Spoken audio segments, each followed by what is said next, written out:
भैया राम राम। राम राम। मैं कैलाश पाटीदार आशा संस्था नागदा से आया हूँ। आप अपना परिचय दोगे? मेरा नाम ईश्वर सिंह है, मैं यहाँ का एक किसान हूँ।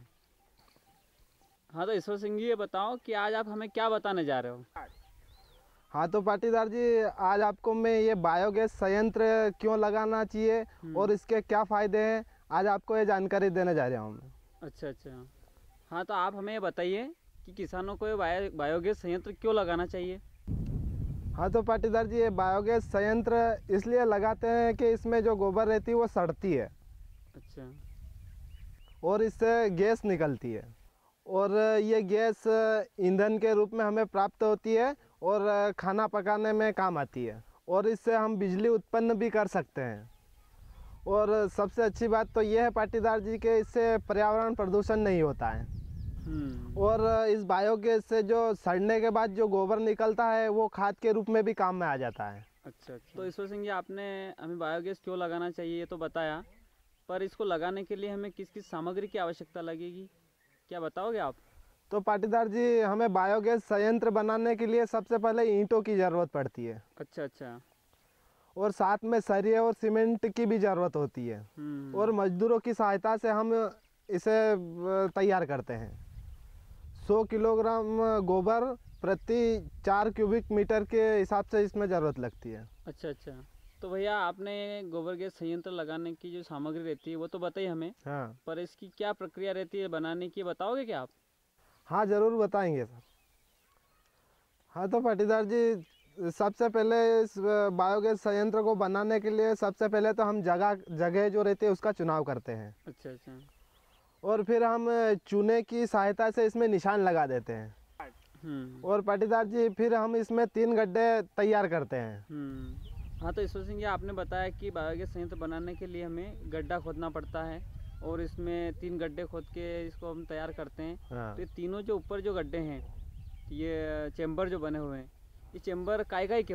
हाँ तो पाटीदार जी, सबसे पहला जो ये गड्ढा है, इसको हम इनलेट कहते हैं और इसमें हम गोबर डालते हैं। अच्छा अच्छा। और दूसरा इसमें गैस चेम्बर होता है। और पाटीदार जी, इसमें जो तीसरा गड्ढा रहता है उसको हम आउटलेट कहते हैं और उसके जरिए जो सड़ी हुई गोबर रहती है वो बाहर निकल जाती है। अच्छा अच्छा। पाटीदार जी, ये हम तीनों गड्ढे बनाने के बाद इसकी साइज के हिसाब से हम इसमें गोबर डालते हैं। अच्छा अच्छा, पूरा भर देते हो? हाँ हाँ तो पाटीदार जी, इस बायोगैस संयंत्र में सबसे पहला गड्ढा तो ये है, इसे हम इनलेट कहते हैं और इसमें हम गोबर डालते हैं। और पाटीदार जी, वो इनलेट के द्वारा इस गड्ढे में गोबर आती है और इसमें गैस बनती है और इस नली के जरिए हमारे गैस हमारे घर में जाती है। और ये तीसरा गड्ढा है, इसे हम आउटलेट कहते हैं और इसमें जो सड़ी हुई गोबर आती है वो आती है और इसके ज़रिए बाहर भी निकल जाती है और ये जो बाकी जो गोबर निकलता है ये हमारे खाद के रूप में भी काम आता है। अच्छा अच्छा।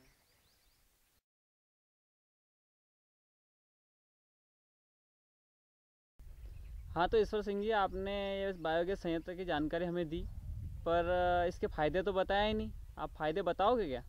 बताएंगे सर।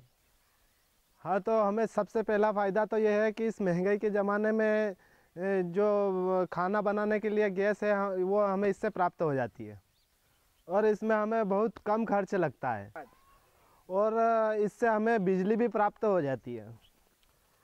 और इस बायोगैस से जो हमें गैस प्राप्त होती है, इससे जो महिलाएं रहती है उनको घर में चूल्हा नहीं जलाना पड़ेगा और चूल्हा जलाने से जो धुआं होता है उससे एक तो हमारी आंखें ख़राब होती है और जो दमा अगर हो तो उससे भी परेशानी आती है। और अगर हम बायोगैस अगर लगाते हैं तो इससे हमें वो परेशानी बिल्कुल नहीं होगी। और हम ईंधन के लिए जो जंगलों से जो लकड़ी काट के लाते हैं, इससे हमारा प्रदूषण बढ़ रहा है।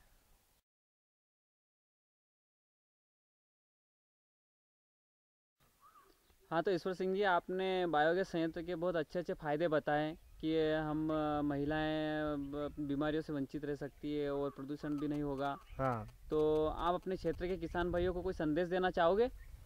मैं सभी किसान भाइयों को यही संदेश देना चाहूँगा कि जो बायोगैस संयंत्र हम लगाते हैं इससे बहुत सारे फ़ायदे होते हैं हमें। एक तो हमारा पर्यावरण अच्छा रहेगा इससे और घरों में जो चूल्हे जलते हैं वो धुआं भी उससे भी हम बच जाएंगे, महिलाएं बच जाए। ये अपने को इससे पर्यावरण संतुलित करने का एक बहुत अच्छा तरीका है। हाँ, तो ईश्वर सिंह जी, आपने हमें बायोगैस संयंत्र के बारे में बहुत अच्छी अच्छी जानकारियाँ दी और अपना बहुमूल्य समय हमें दिया।